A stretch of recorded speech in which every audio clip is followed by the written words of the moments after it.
Tears of Love. Guys, we have Toei, Law shouted with Sadie and the cool kids following close behind. I can't believe I saw Steven turn into a huge pink monster just a few minutes ago, Sadie reacted. Laws and the Yellows wasted little time as they rushed to Beach City. They didn't think any crisis would ensue, with the whole galaxy being officially in peace. Even with only a short amount of time between what happened and now, they're surprised that none of the buildings in Beach City have been destroyed. It doesn't seem Steven has caused any harm here, Jenny said, looking at the buildings. How is it possible that he didn't hurt anybody? Buck added. His gem friends must have taken care of it, Sawa added. At least he didn't get seriously injured. I hope, Laws finished. After passing by multiple buildings on the way to their destination, they saw not only the citizens of Beach City, but also the gems from Little Homeworld by the universe's beach house. It's well for a crowd to have normal citizens with gem people by their side. Those must be the diamonds, Sadie pointed at Letter Blue and White Diamond. They're only here when Steven's around, Jenny commented. As they ran on the sand on the beach, they went through the crowd of people once they saw the aftermath. It didn't take long for the crystal gems and the yellows to get Steven back to shore. Steven is still laying out all of his emotions with tears still streaming down on his face. Lapis is helping him to walk while Bismuth and Lion prevent anyone from talking to him. Everyone, you need to give Steven some space, Bismuth called. Trust us, he needs way more time to himself right now, Garnet added. Wait, Laws called as he saw Steven after his corruption was over. I didn't see what was happening during the whole thing. You sure you understand how he's feeling? Paul asked. I came here as soon as I could when I got the message from the gems about Steven. He won't do anything of what just happened, Sawa added. The crystal gems can trust Laws more than anyone since he's officially a gem, although they're still unsure if he's ever going to meet Steven again after what ensued. They gave him the opportunity to speak to him. Steven, he spoke while taking notice of Steven's depressed face. What happened? Steven sniffed his nose with his heart pound slowly to normal. I turned into a corrupted... He tried to finish his sentence while looking at Laws. It took time for Laws to get back to Earth while he was traveling with the off-colors. From the way he saw Steven in tears, it was worse than what happened back on Homeworld years ago. Did you turn into a monster? He asked. Like a huge monster? Sadie added. This only caused Steven to tear up, remembering what he caused recently, not long until Connie fills in for him. Yes, he did, but this is really personal between him and his family, she spoke. Sorry you had to come from across space. We didn't think you would arrive so soon, Greg said, walking up to his son. As much he's disappointed about getting the message late, he's not at all upset. All he was concerned about was finding out if Steven was severely hurt or not. Is he hurt on the inside? A lot, Yellow Diamond answered. That's fine. If he needs more time alone, it's for the best. By the looks of it, he went through so much stress, Jenny replied. We're gonna be taking him in our home. This isn't the time, Peridot said. Now, would everyone please leave him alone? We've got everything under control. White Diamond laying down the order to the crowd of humans and gems. The crowd took her words as they headed to Beach City in Little Homeworld, while Laws and his friends followed behind, while giving Steven one last look. When you're feeling better, you can come hang out with us, Sawa waved. As long as you're not of what you've turned into, Sadie said, trying to keep it calm. My family has everything under control, Steven smiled. I'll be better when I'm ready, as he waves to the cool kids, Laws and Sadie, before they leave. Steven's family and friends take him inside his beach house, whilst trying to cheer him up. When he saw the front door destroyed, he became ashamed after bottling up his emotions in the explosion of the aftermath. Bismuth and Yellows promised they would rebuild it first thing tomorrow. He took a seat on the cushion by the stairs while Garnet, Amethyst, and Paul sat by him. Do you need anything right now? Greg asked, while looking through the refrigerator. Maybe ice cream? I haven't had some in days, he responded. It's good. I'd been wondering why you haven't been eating ice cream since I brought some. As Greg took the container of ice cream out, the Yellow Gems looked at the now broken, former corrupted gem. Steven, I never thought that a corrupted gem would never have no limit to its power. Well, after all these centuries, fusion can make any gem bigger and more powerful, but not from a smaller gem like this one, Garnet spoke. It seems you never put your feelings ahead of anyone else at all, Lapis frowned while placing her hand on her hip. When was the last time you placed your feelings first? I don't think I ever did since... Steven tried to think of an answer for Lapis, but after everything he went through since his childhood, nothing changed his feelings during his adventures. I don't think I ever did. But if you ever had the chance, why did you prevent yourself from doing it? Spinel wondered. Because all of you seemed way more important to me. You getting hurt seems a lot worse than showing the other side of myself. Once all the gems understood Steven's point of view, they remembered that they once had another side of themselves. We all have other sides of bad and awful things, Peridot confessed. But unlike other criminals, you never meant to destroy anyone, including Jasper, Paul responded. I might get through with her when I'm ready. Steven reaches a bowl of ice cream from his father. He took the spoon and ate a scoop of ice cream. The diamonds from outside of the beach house peeked through the damaged front door with Blue Diamond having a question involving Steven's corruption. Steven and the others looked at Blue Diamond from outside. I've heard from White Diamond that you took control of her gem by slamming her head through a pillar. Yeah, he told us that before he transformed, Amethyst recalled. Blue then looked at Steven with a particular question in mind. Was it because of her pulling your gem out when you were a child? Mostly, Steven being honest. Out of all the diamonds, I wasn't 100% on good terms with White. White Diamond then looked through the hall to confront Steven. I'm the one who caused most of the crisis across the galaxy, just as much as Pink Diamond. Trust me, his mom is what caused his trauma to increase so much, Connie responded. Even if we haven't heard about everything he went through, we could go to Homeworld to work this out with you. If that's fine, we'll make sure we're civil with him. Yellow Diamond smiled while looking at White. We should head back to Homeworld now. Wait, Spinel shouted. Before we leave, can I have a word with Steven? Take all the time you need, White called. Spinel made her way to Steven with tears in her eyes. She couldn't get over at the fact she erased his gem friends after realizing Pink Diamond rejected her. You take this personally when you're distressed. Sorry for not helping you earlier. Steven grew a smile at Spinel while giving Spinel a hug. We haven't talked about our problems since we met. The next time I visit Homeworld, we should spend time understanding each other more. As he broke the hug, this gave Spinel a warming smile. I'll be waiting when you're ready. She heads outside of the beach house, heading inside the Mega Diamond before launching back homeward. Steven is close to finishing his ice cream, but even with that, he's still in tears and in such a depressed mood. Steven smoked.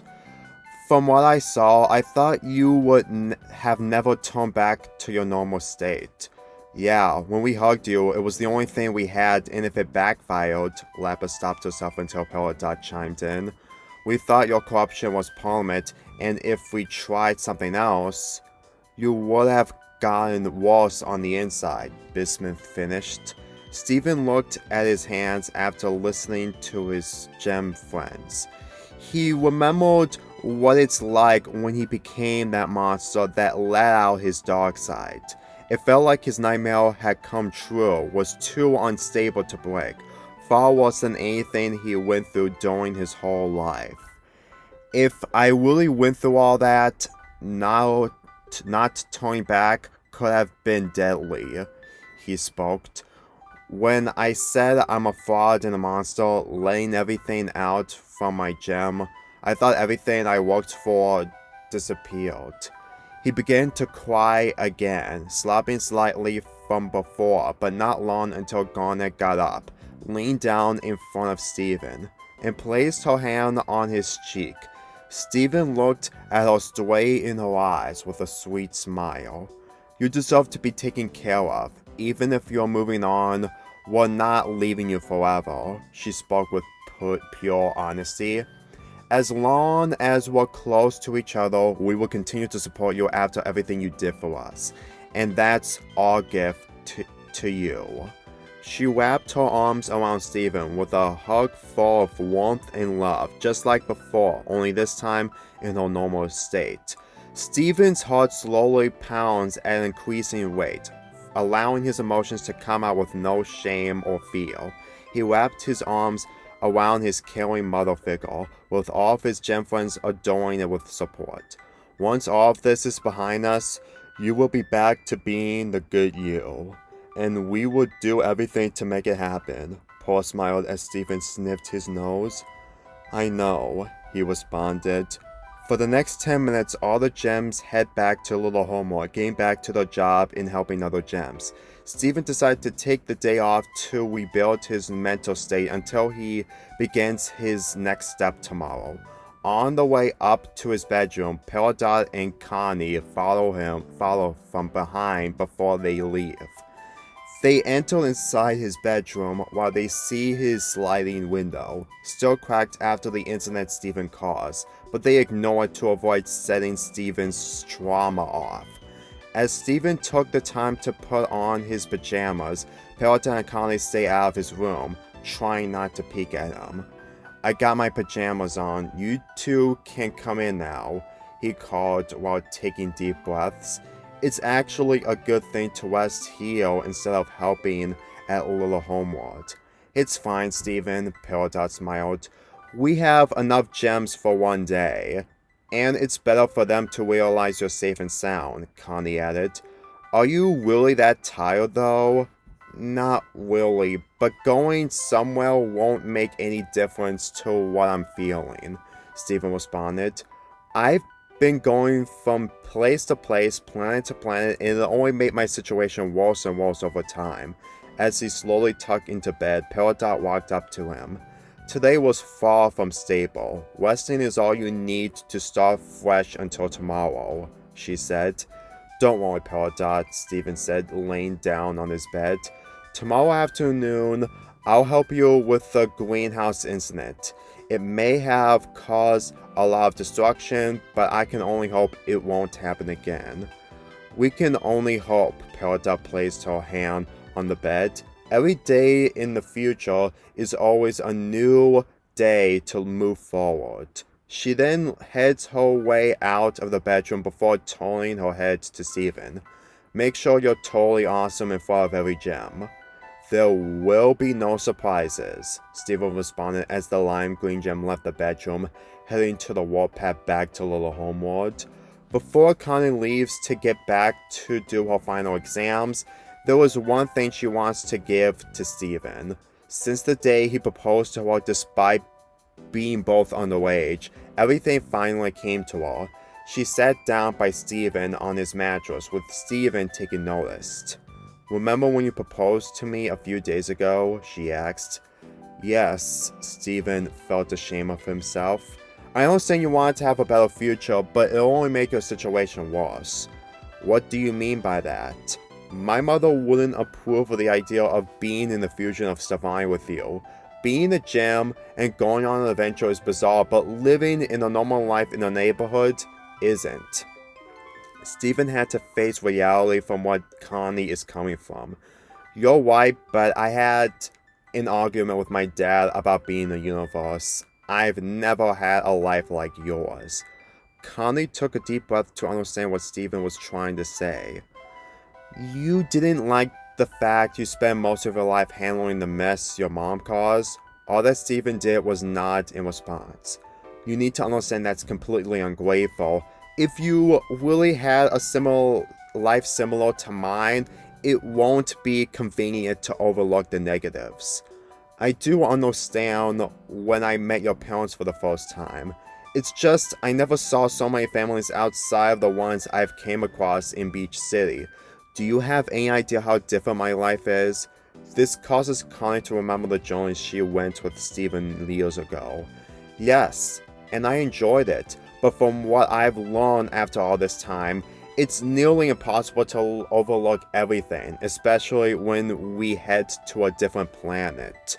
Steven looked up at the ceiling, not even looking at Connie, knowing her life is less complicated than his. "If you were in my position as a gem, you wouldn't have become an expert at exams at school. You could have dealt with dangerous obstacles even with any powers you obtain. Being a swordfighter isn't the same as magical powers." A silence hung in the room after the years of knowing each other's lives. Connie couldn't imagine the life she would have if she was a gem, but she isn't. However, it didn't stop herself from overthinking it with how her life went with Steven. It never stopped her from remembering all the good times she had with him. "Steven, please look at me," she called, to which Steven listened to by looking at her.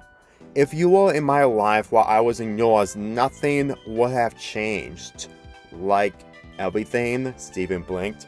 "I know it's hard to believe, but no one would act differently if Pink Diamond turned into a human, even if it's a boy or a girl. There's no way I'll ever stop myself from turning into a giant monster. Stress is never an emotion to bypass." "You're right. If I confronted you, I would have done the same thing," Steven said, being honest. "I can see how there's no other way to fix this." Then Connie placed her hand on Steven's, which made him blush. "There's nothing wrong with talking about your problems and feeling remorse after all this time." She then lowered herself while puckering up, pressing her lips on Steven's for the first time. Steven's heart pounded and his eyes shot open. He can't even change his position from the way Connie is kissing him.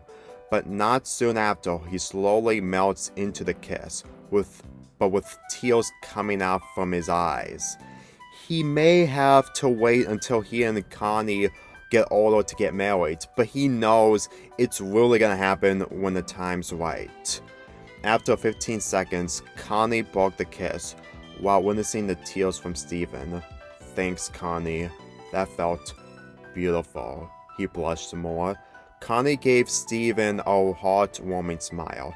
"And for me personally, these aren't tears of happiness." She wiped the tears from Steven's left eye, just like before, with her eyes shining in glee.